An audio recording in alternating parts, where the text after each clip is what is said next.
Bismillahirrahmanirrahim. Assalamualaikum warahmatullahi wabarakatuh.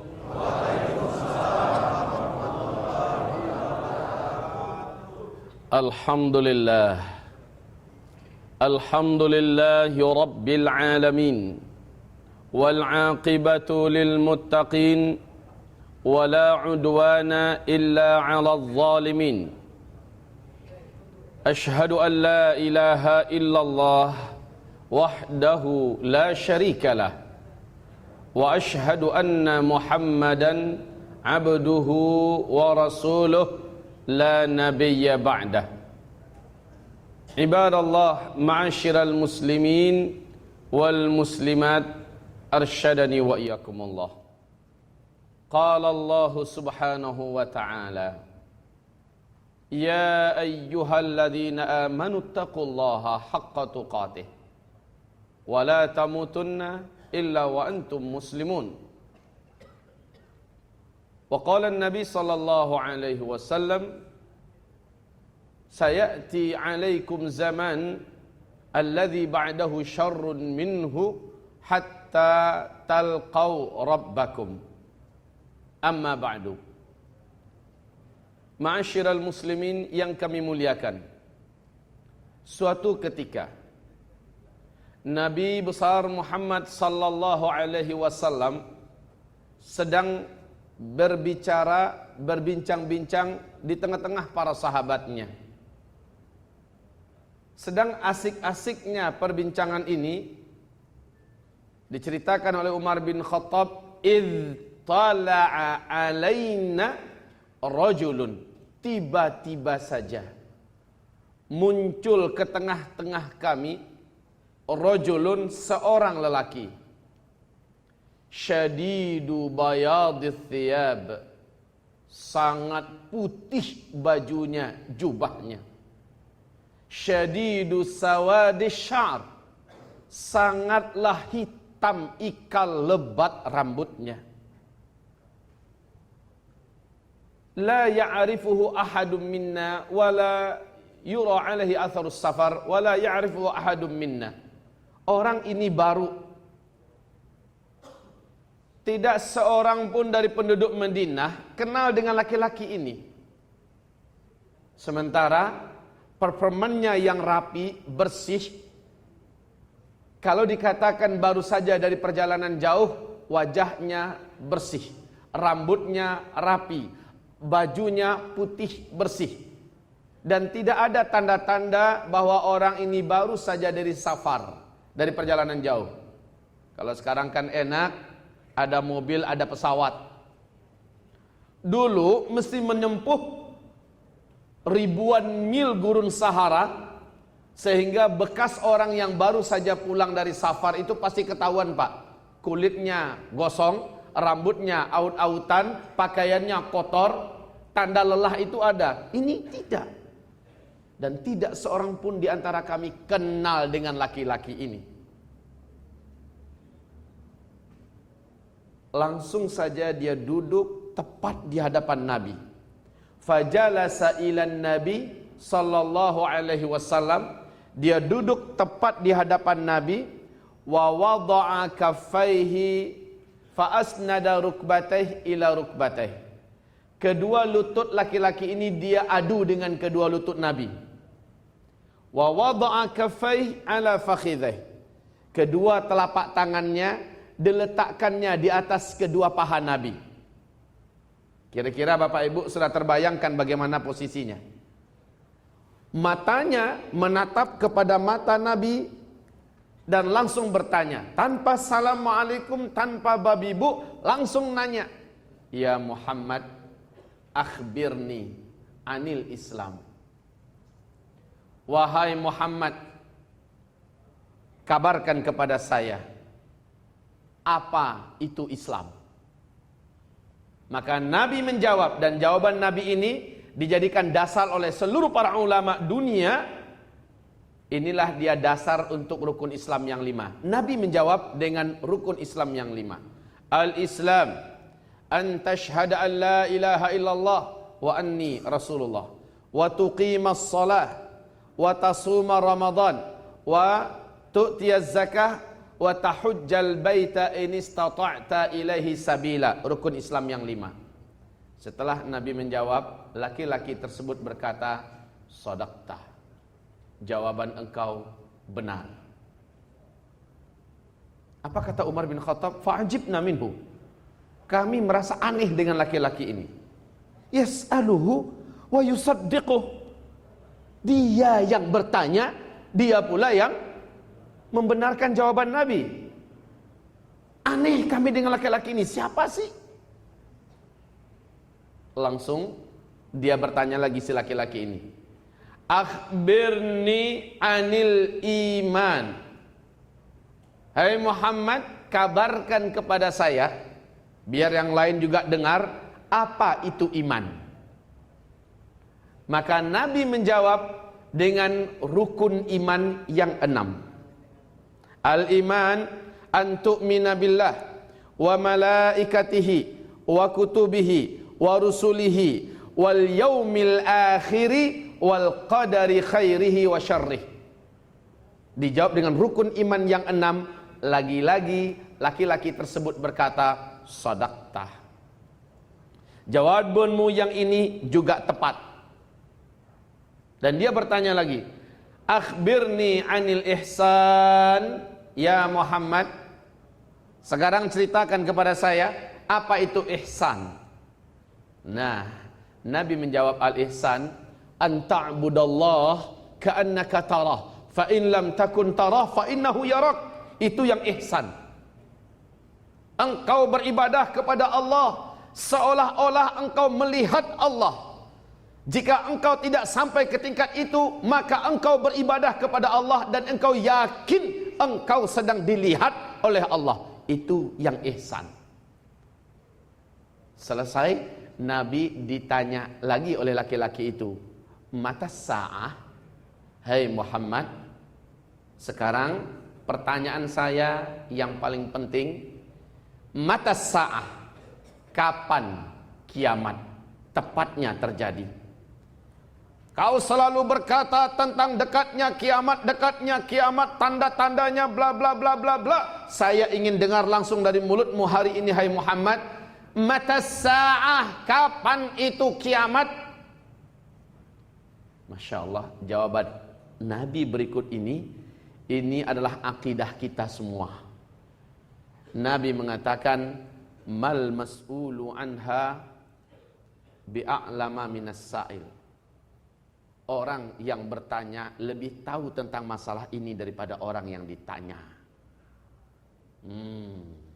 Mulai sahabat ini berarti bukan orang biasa ini. Nabi mengatakan orang yang bertanya lebih tahu dalam masalah ini daripada orang yang ditanya. Dan ini akidah kita Bapak, Ibu, kiamat tidak boleh diramal. Kiamat tidak boleh dan tidak sama sekali tidak boleh kita yakini ada tanggalnya, ada hari yang pastinya, ada bulannya, apalagi disebutkan tahunnya. Kiamat terjadi tahun anu, bulan anu, tanggal anu. Kalau ada yang mengatakan berarti dia anu. Oh, Rasulullah saja ngaku nggak tahu. Itu utusan resmi Allah, kekasih Allah. Yas'alunaka 'anis sa'ah ayyana mursaha. Mereka bertanya kepadamu hai Muhammad tentang kiamat. Ayyana mursaha, kapankah kejadiannya? Ila rabbika muntahaha. Jawab hai Muhammad, hanya Allah yang tahu kapan kiamat. Masya Allah, hanya Allah yang tahu kapan kiamat. Jadi Pak, Ibu, dari hari ini sampai kiamat pun kita tidak boleh percaya kalau ada yang ngaku tahu kapan kiamat. Walaupun bahasa Arabnya fasih, Al-Quran 30 juz hafal, hadis Nabi semuanya lengkap dalam kepala, jenggotnya dari sini sampai ke Jakarta, bisa melayang di atas awan, menghilang sesaat nyampe di Mekah. Langsung dia berkata, kiamat terjadi tanggal anu, bulan anu. Katakan, pendusta kamu. Ya, Jadi masalah kiamat tidak boleh diramal dan jangan diyakini kalau ada yang mengatakannya. Maka jawaban Nabi inilah akidah kita tentang masalah kiamat. Kemudian laki-laki itu berkata lagi, akhbirni an amaratiha. Oke Muhammad, kalau begitu bisa tidak kamu ceritakan kepada saya ciri-ciri dan tanda-tanda dekatnya kiamat itu? Nah, Nabi mengatakan, kalau ini gue banget nih. Ya, ini saya bisa jawab. Dengar baik-baik. Antalidal amatu rabbataha. Kalau tiba masanya nanti di mana para wanita-wanita melahirkan tuan-tuannya, melahirkan majikan-majikannya. Yang kedua kata Nabi, wa antaral hufatal uratal alata ri'a asyah yatatawaluna fil bunyan.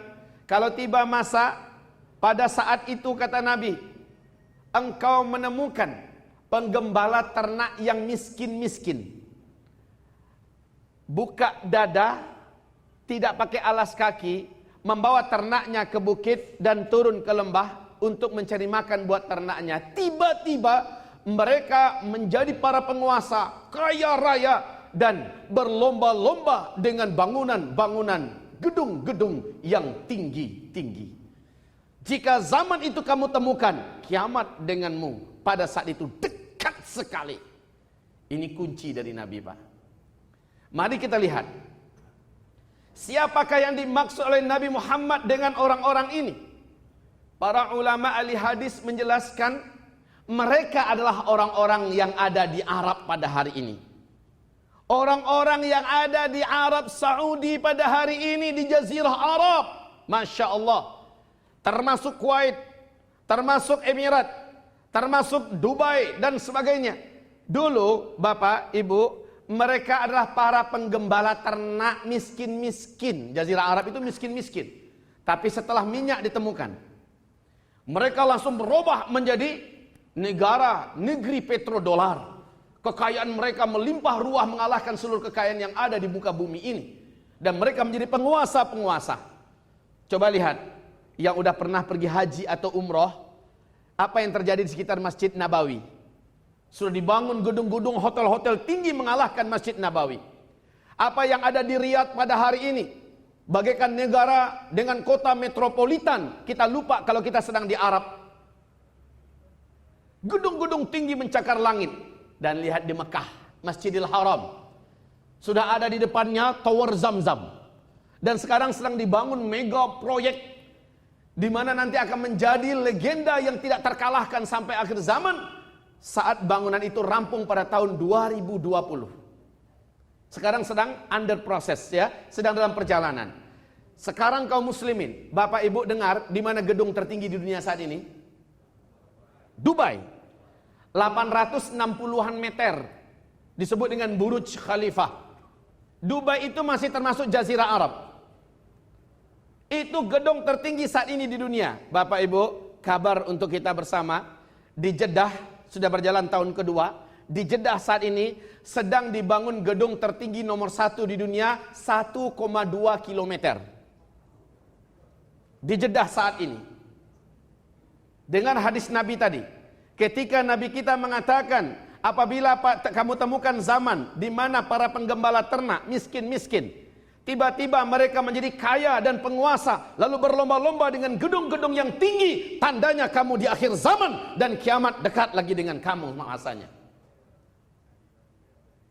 Ma'asyiral muslimin yang kami muliakan, saya akan sebutkan kepada Bapak Ibu, semoga setelah menyampaikan ini terjadi revolusi jiwa, revolusi mental, sesuai dengan apa yang tadi diagendakan oleh Pak Jokowi. Revolusi jiwa dan revolusi mental adalah ketika kita menyadari bahwa kita ini bakal akan berakhir saat bumi yang kita huni ini sudah terlalu tua dan akan diakhiri oleh Allah. Likulli syai'in ajal, bagi segala sesuatu sudah ada ajalnya dan ajal bumi ini sudah dekat. Untuk supaya kita ngeh, supaya kita menyadari bahwa kita sedang berada di muka bumi yang sudah tua, Nabi kita yang tidak pernah berbicara dengan hawa nafsu, bukan seorang peramal. Wa ma yantiqu 'anil hawa in huwa illa wahyu yuha. Semua yang diucapkan Nabi adalah wahyu. Maka beliau mengatakan, begini loh, menjelang kiamat terjadi kamu akan menemukan ini, kamu akan menemukan ini, kamu akan menemukan ini. Dan yang dikatakan oleh Nabi adalah barometer utamanya Jazirah Arab dulu. Kalau yang dikatakan Nabi belum ada di Indonesia, memang bukan Indonesia barometernya, tetapi tanah Arab dan sekitarnya. Walaupun nanti imbasnya sampai ke kita. Nah, ini saya akan bongkar semuanya kepada Bapak Ibu, dan saya yakinkan siapapun yang mendengarkan kajian ini dengan ikhlas seperti disampaikan oleh Bapak kita tadi, mendengarkan dengan ridha, akan terjadi sebuah perubahan sikap yang luar biasa.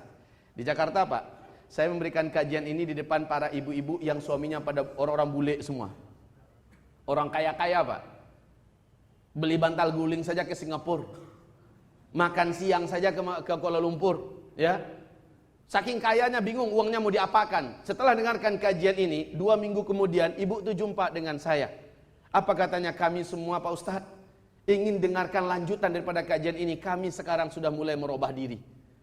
Kami pertimbangkan semua apa yang kami keluarkan. Ini bermanfaat enggak? Ini kira-kira dipertanggungjawabkan di akhirat seperti apa? Bisa enggak kami menjawabnya? Kami sekarang pertimbangkan setiap langkah kami mesti yang bermanfaat. Mesti bisa kami pertanggungjawabkan di hadapan Allah. Bapak Ibu yang kami muliakan, baik kita lanjutkan. Pak, Rasul mengatakan tidaklah datang kiamat sampai kamu menemukan manusia berlomba-lomba membangun bangunan-bangunan di pinggir-pinggir jalan. Bapak temukan kondisinya sekarang begitu? Tidaklah datang kiamat kata Rasulullah kecuali kamu menemukan pasar demi pasar sudah berdekat-dekatan tempatnya. Kita tidak kaji Indonesia ya. Kita tidak kaji Asia Tenggara, tapi kita kaji dulu tentang Jazirah Arab. Indonesia sudah ketemu begitu? Sudah, maka Arab jauh lebih awal sudah mendahului kita. Tidaklah terjadi kiamat kata Rasulullah melainkan para wanita, para istri sudah membantu suami mencari nafkah. Hari ini terjadi? Tidaklah terjadi kiamat kecuali kalian temukan terlebih dahulu pasar-pasar dipadati wanita daripada laki-laki. Terjadi pada hari ini? Tidaklah terjadi kiamat kata Rasulullah SAW melainkan barang-barang memabukkan sudah bermacam-macam namanya pada masa itu. Hari ini sudah macam-macam enggak namanya? Bapak-bapak lebih tahu. Tidaklah terjadi kiamat kata Rasulullah SAW melainkan kalian akan temukan kendaraan pada masa itu sudah bisa membawa penumpang dalam jumlah yang banyak. Masya Allah, ini sudah terjadi, Pak.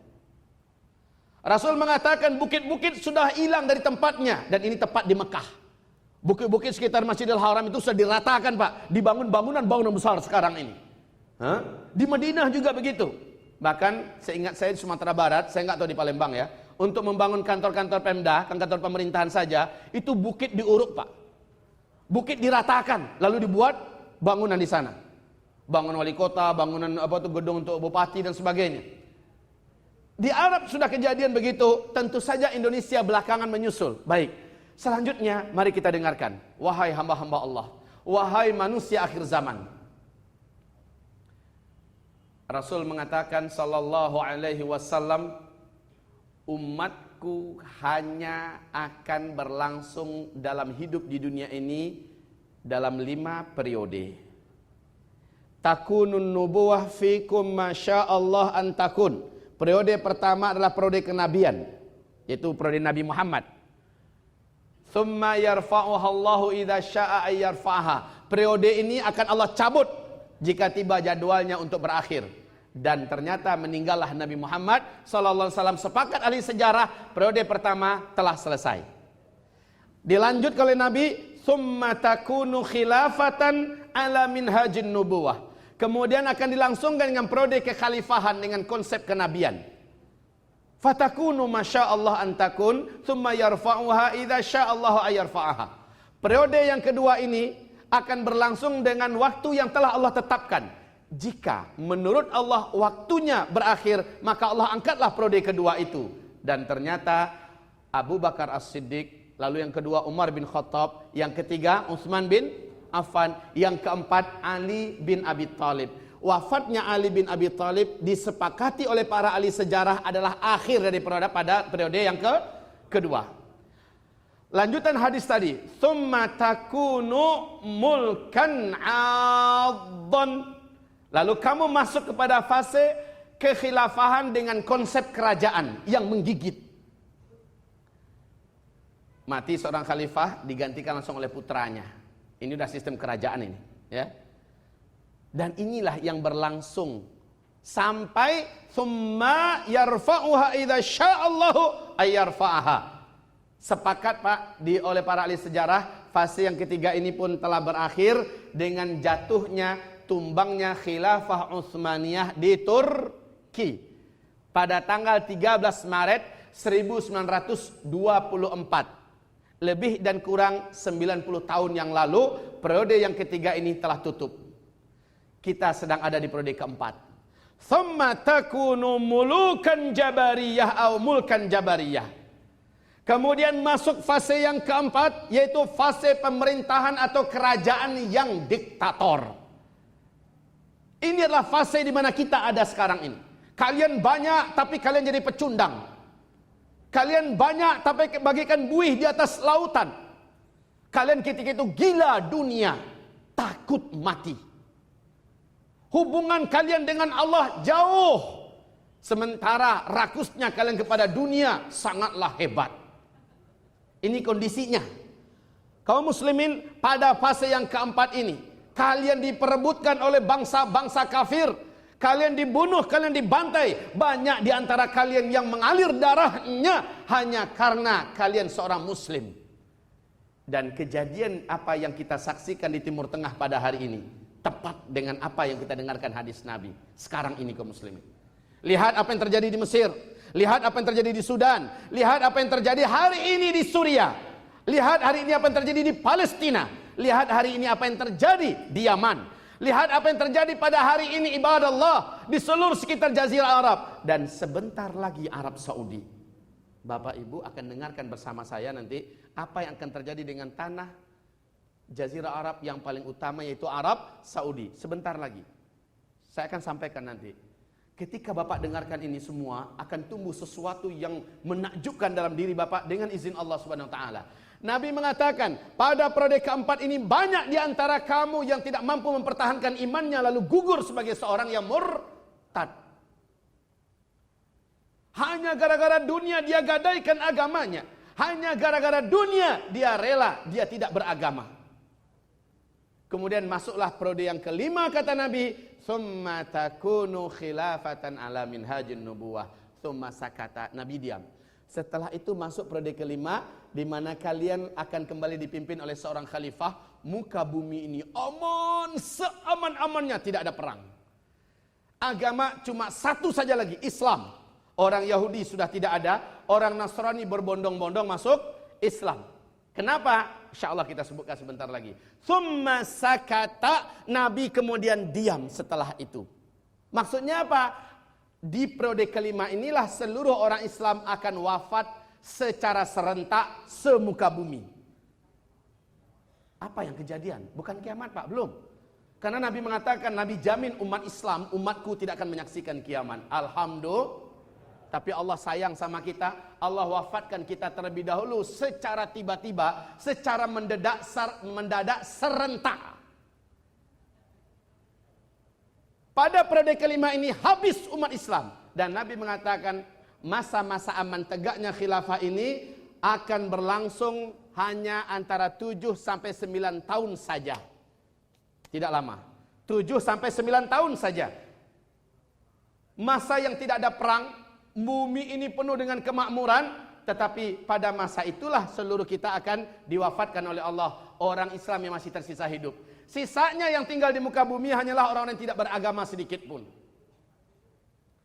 Nabi mengatakan 1 atau 2 generasi setelah habisnya umat Islam di muka bumi ini, barulah kiamat besar, kehancuran alam semesta terjadi. Kaum muslimin yang kami muliakan, ada berapa periode kita tadi? 5. Kita ada di periode keberapa sekarang? Keempat, dan 4 ini sudah di ujungnya.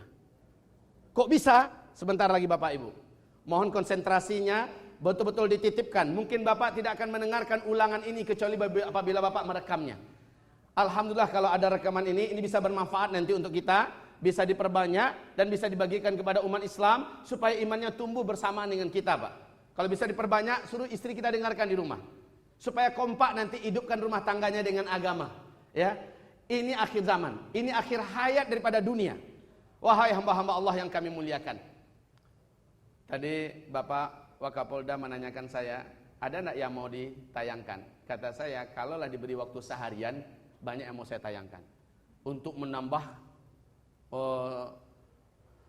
hal-hal yang sangat kita butuhkan dalam perkara materi ini ya. Tetapi waktu kita hanya 1-2 jam saja, maka saya andalkan kepada penyampaian bibir. Kaum muslimin yang kami muliakan, habis 5 masa ini, barulah orang-orang kafir yang akan menyaksikan kiamat. Itu pun salah 1 atau 2 generasi.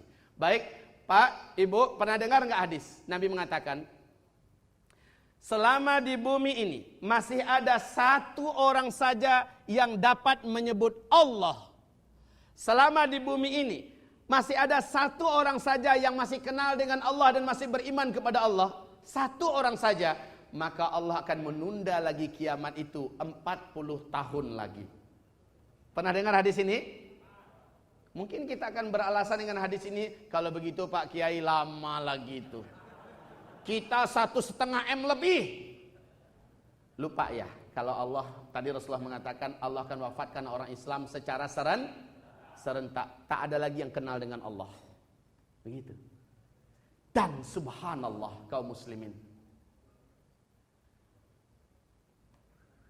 saya mendapatkan hadis Nabi berkenaan dengan umur umat Islam begini, bahwa Nabi bersabda, umur umatku, umur umat Nabi, umur umat Islam adalah umur orang Nasrani, kaum Nasrani dipotong dengan umur umat kaum Yahudi, dipotong dengan umur umat Nasrani. Dalam sejarah orang Yahudi umurnya 2000 tahun. Ketika Nabi Isa diutus, maka berakhirlah umur orang Yahudi. Masuk agama baru yang dibawa oleh Nabi Isa. Ternyata Nabi Isa, umur umat Nabi Isa hanya 600 tahun. Berarti 2000 dikurang 600 berapa? 1400. Umur umatku, kata Nabi, adalah umur umat Yahudi dipotong dengan umur umat Nasrani. Artinya 2000 dipotong 6000. Artinya cuma 1400 tahun hitungan Hijriyah. Lah sekarang kita sudah 1436. Wah Ustaz, udah lewat dong. Bukan. Di hadis yang lain Nabi mengatakan sallallahu alaihi wasallam,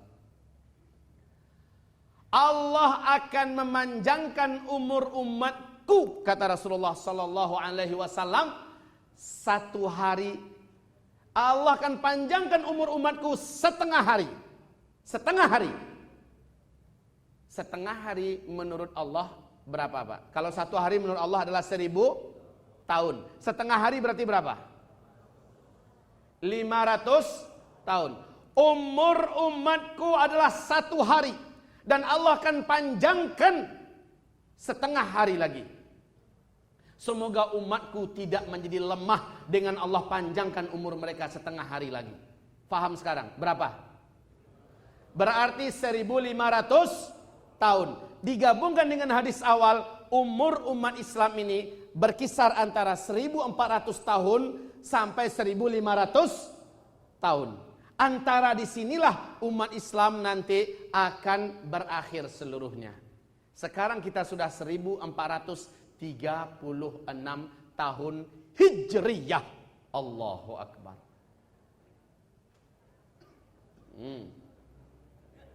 Gimana Pak? Gempor. Ini udah cita-cita ngapain juga anak saya kuliah. Nggak akan berguna nanti ijazahnya, udah mau kiamat. Bagi yang pemuda bujang-bujangan, jangan ngomongnya sama calon istri ya dek, kita nggak jadi kawin dek. Kenapa bang? Mau kiamat. Ntar kita pengajiannya belum selesai. Kita rampungkan dulu sampai tuntas kaum muslimin. Ya, jangan pergi pulang dulu. Kalau mendadak sekarang pergi pulang, fitnah dibawanya pulang tuh. udah mau kiamat, udah mau kiamat. Tapi kalau dengarkan sampai selesai ada kesimpulan dan ini yang penting untuk dipegang. Kaum muslimin yang kami muliakan. Rasul mengatakan, tanda kiamat itu, tanda besarnya ada 10. Tanda kecilnya bla bla bla bla bla, tapi yang tanda besar kiamat ada 10. Rasul mengatakan persis seperti wanita yang akan melahirkan, dia mengalami 10 bukaan. Masya Allah, Nabi bukan dokter, bukan spesialis kandungan, ya.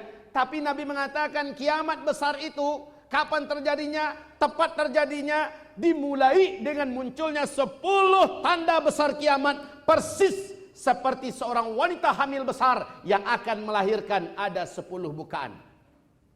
Betul Bu? Ibu yang tahu, saya nggak tanya bapak-bapak nih. Yang punya pengalaman melahirkan ibu-ibu. Berapa bukaan Bu? 10. Kalau bukaan yang pertama dimulai, maka pasti bukaan yang kedua menyusul. Bukaan ketiga lebih cepat lagi menyusulnya. Bukaan keempat lebih cepat lagi dari yang tadi. Bukaan kelima, maka jaraknya daripada yang sebelumnya jauh lebih cepat. Nabi mengatakan tanda-tanda kiamat itu adalah harazatun manzumatun fi silk yuqta'u silkun yatba'u ba'daha ba'dan. Tanda-tanda besar kiamat itu ada 10. Kalau yang satunya terbuka, maka persis seperti 10 butir-butir marjan yang diikat oleh tali di tengah-tengahnya. Ada lobangan kayak biji tasbih, Pak. Ya. Bagian ujung tali dikasih simpul. Kalau simpulnya dipotong, maka keluarlah satu biji.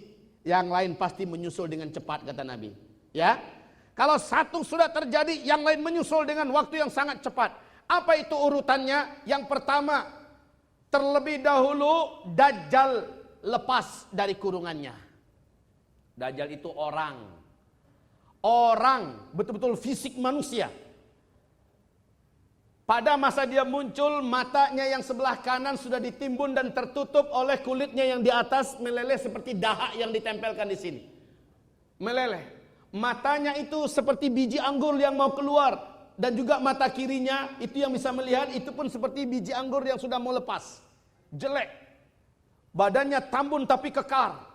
Rambutnya kribo, kulitnya sawo matang, kata Rasulullah. Cara berjalannya, sampai cara berjalannya pun Nabi menyebutkan, jari jempol kakinya yang kanan dengan jari jempol kakinya yang kiri saling berdekatan, sementara tumit kanan dengan tumit kirinya saling berjauhan. Sudah terbayang, Pak?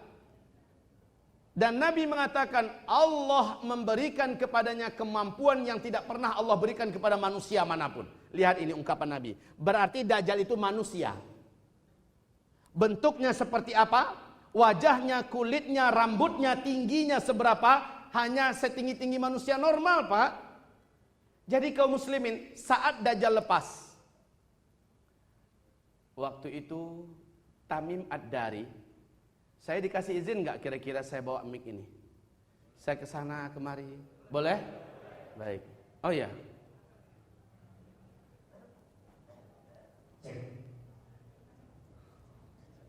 Terima kasih.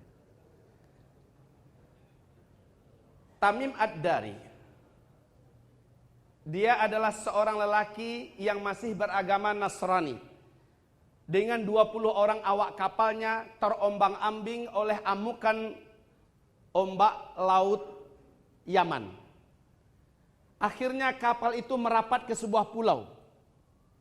Tamim Ad-Dari dalam hadis sahih Imam Muslim bercerita kepada Rasulullah, ya Muhammad, sebelum waktu itu saya masih belum Islam.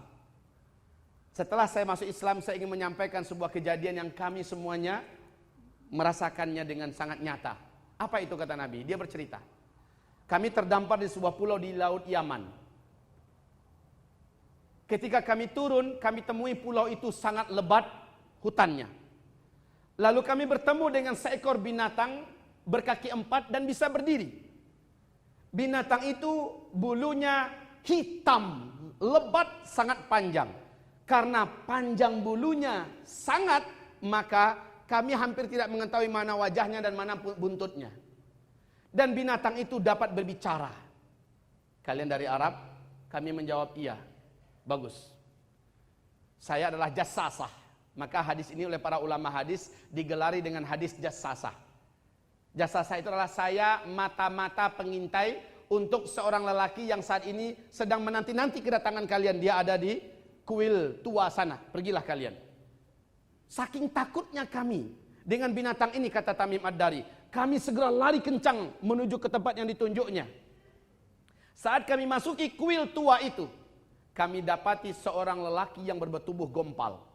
Ya, lelaki itu sedang dirantai kakinya dengan rantai yang besar, dirantai tangannya dengan rantai yang besar, dan rantai itu juga mengikat langsung ke tengkuknya.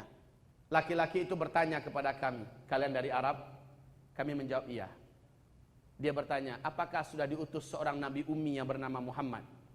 Kami menjawab, sudah. Berarti sebentar lagi saya akan bebas, katanya. Kemudian dia bertanya lagi, apakah danau Tiberia saat ini masih mengeluarkan airnya? Danau itu masih berair enggak? Kami menjawab, saat ini masih. Jika danau itu sudah mulai menyusut dan airnya tinggal sedikit, maka saat itu saya akan lepas dan saya akan mengelilingi seluruh permukaan bumi. Saya akan menguasai bumi ini. Masya Allah. Bapak, silahkan Bapak cek sekarang danau Tiberias itu di mana, atau danau Tabaria itu di mana? Di mana, Pak? Di mana? Bukan. Danau Tiberia itu letaknya sekarang di Israel. Tiberias ya. Dalam bahasa orang-orang barat sana Tiberias. Letaknya di Israel, dekat perbatasan dengan Lebanon. Dan ketika mufti besar Arab Saudi, Syekh bin Baz, dikasih tahu tentang perkembangan Danau Tiberias hari ini, waktu itu beliau masih hidup ya, menetes air matanya tidak tanggung-tanggung sampai basah jubahnya. Apa yang diberitakan kepada Syekh bin Baz? Kondisi Danau Tiberias hari ini. Dikabarkan kepada beliau, dan bisa dilihat Pak di internet, silakan tanya kepada Mr. Google, coba buka searching, apa itu Danau Tiberia, lihat kondisinya sekarang Pak. Kedalaman Danau Tiberia itu hanya 45 meter. Hanya 45 meter. 6 tahun yang lalu, Danau Tiberias ini telah mengalami penyusutan yang sangat signifikan. Sudah 16 meter menyusut dari permukaan Pak. Sekarang Danau Tiberias ini, dasar-dasar danau yang menonjol ke atas itu udah kelihatan seperti tengah pulau. Masya Allah. Makin susut, makin susut. Inilah yang dikomentari oleh Syekh Mufti Besar Arab Saudi. Hadza zamanu khurujid dajjal. Inilah zaman di mana Dajjal akan keluar. La ilaha illallah. Dajjal sudah dekat untuk keluar kaum muslimin. Kalau Dajjal sudah keluar, Allah Subhanahu wa taala izinkan dia untuk segera mengelilingi muka bumi dan masuk ke setiap kota yang ada di muka bumi. Rasulullah bersabda, tidak ada satu kota pun di muka bumi ini kecuali pasti dimasuki oleh Dajjal, dan penduduk bumi yang ada di kota itu akan menyembah Dajjal. Inilah fitnah terbesar. Orang yang paling kuat iman sekalipun kalau ketemu dengan Dajjal pasti akan menjadi pengikut Dajjal dan menyembah Dajjal. Maka jangan sampai kamu ketemu dengan Dajjal. Saya nasihatkan kepada kamu, kata Rasulullah, bila Dajjal keluar, kamu lakukanlah A, tidak bisa B, tidak bisa C, tidak bisa D. Rasul mengatakan ada 6 tuntunan bagaimana supaya selamat dari kejahatan Dajjal. Kalau saya hidup ketika Dajjal itu keluar, saya yang akan menghadapi Dajjal, kata Nabi. Tapi kalau saya meninggal pada masa Dajjal itu lepas, kalian harus melindungi diri kalian sendiri. Orang yang paling banyak murtad dari umatku karena menyembah Dajjal dan mengikuti Dajjal adalah kaum wanita. Kemana kaum laki-laki? Sebentar. Bapak akan dikejutkan dengan beberapa kejadian besar yang membuat Bapak ingin menyerahkan hidup ini sepenuhnya ketika masih hidup kepada Allah, lalu menjalani hidup dengan lurus-lurus aja. Kenapa demikian? Yuk kita ikuti lagi Pak. Setelah Dajjal ini lepas, tidak ada muka bumi ini yang tidak dikuasai oleh Dajjal. Melainkan dia masuk, dan saat itu manusia sedang diancam oleh kelaparan dan kematian global. Di mana-mana terjadi kelaparan dan air hujan tidak turun selama 3 tahun. Maka kemunculan Dajjal. Dajjal bisa menunjuk langit, lalu langit itu mengumpulkan awan dan turun air hujan di situ. Dajjal bisa menunjuk bumi, maka tiba-tiba saja keluarlah rumputan yang hijau. Kemampuan Dajjal mampu membunuh orang, dan orang yang dibunuhnya dihidupkan kembali untuk membuat yakin para pengikutnya cuma Tuhan yang bisa menghidupkan dah mati, dan saya sudah melakukannya. Kaum muslimin yang kami muliakan, Dan ini Masya Allah sudah sangat dekat waktunya. Danau Tiberias sudah mengering. Kalau Dajjal lepas, Nabi mengatakan umur Dajjal itu ketika sudah lepas tidak lama. Hanya 40 hari kata Rasul. 1 hari kalian hitung 1 tahun. 1 hari kedua kalian hitung 1 bulan. 1 hari ketiga kalian hitung 1 minggu. Sisa hari berikutnya sama dengan hari-hari biasa. Berarti 1 tahun, 2 bulan, 2 minggu. Cuma segitu lamanya Dajjal. Iya, lalu ngapain setelah itu? Nabi Isa sebagai tanda besar kiamat yang kedua turun dari langit. Di mana turunnya? Dalam hadis yang sahih, Rasul mengatakan Nabi Isa nanti akan turun diapit oleh 2 orang malaikat. Tepatnya turunnya di Masjid Damaskus yang ada menara putihnya. Allahu Akbar. Pak, lihat dalam buku yang ditulis oleh Syekh Dr. Muhammad Al-Uraifi, buku itu bergambar masjid bermenara putih di Damaskus itu sekarang sudah ada, Pak. Disebut dengan Masjid Jami' Amawi. Ada menara putihnya. Para ulama mengatakan disinilah nanti Nabi Isa akan turun. Menara putih itu sudah ada. Allahu Akbar. Saat itu Imam Al-Mahdi, nah siapa pula Imam Al-Mahdi? Adalah cucu kandung Nabi Muhammad di akhir zaman. Ya, yang akan memimpin seluruh umat Islam sedunia untuk berperang melawan Dajjal. Imam Mahdi dikepung oleh Dajjal. Terkepung di Masjid Jami' Amawi. Waktu itu gelap gulita, Pak, sudah tidak ada cahaya.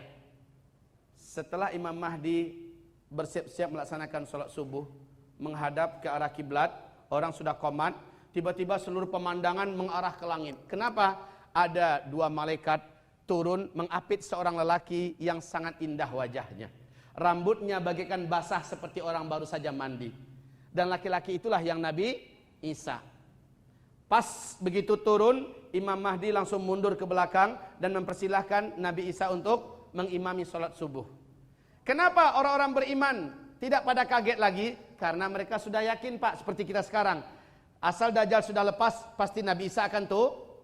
Satu-satunya di muka bumi ini yang sanggup membunuh Dajjal cuma Nabi Isa. Yang lain tidak bisa. Dan Nabi Isa membawa senjata khusus dari langit. Hanya dengan senjata itu si Dajjal bisa dibunuh. Dajjal tahu dia tidak akan bisa dibunuh kecuali oleh Nabi Isa, manusia yang Allah simpan di langit khusus untuk membunuh manusia yang Allah panjangkan umurnya. Jadi manusia yang Allah panjangkan umurnya adalah Dajjal. Yang mampu membunuhnya cuma manusia yang Allah simpan di langit, dan dia adalah Nabi Isa yang Allah angkat. Jadi yang disalib itu bukan Nabi Isa, ini akidah kita. Ya. Nabi Isa disimpan di langit khusus diturunkan untuk membunuh Dajjal dan membantu perjuangan Imam Al-Mahdi. Baik kaum muslimin. Setelah Nabi Isa turun, Imam Mahdi mundur, Nabi Isa mengatakan, tidak. Giliran yang menjadi pemimpin pada periode sekarang adalah Anda. Saya hanyalah pembantu Anda dan pengikut Anda. Maka Imam Mahdi dipersilakan tetap maju, Nabi Isa sholat jadi makmum di belakangnya. Selepas Assalamualaikum warahmatullahi wabarakatuh. Assalamualaikum warahmatullahi. Selepas berzikir sedikit, Dajjal yang sudah mengepung di luar sana berhasil mendobrak pintu. Dan bersama Dajjal ada 70.000 Yahudi Isfahan. Jubah mereka hijau tanpa berjahit, pedang tajam mereka terhunus, siap untuk membantai Imam Mahdi dan orang-orang beriman yang terkepung di masjid itu. Tapi apa mau dikata, takdir Allah telah menentukan saat itu mereka harus menerima kenyataan pahit, Nabi Isa sudah turun.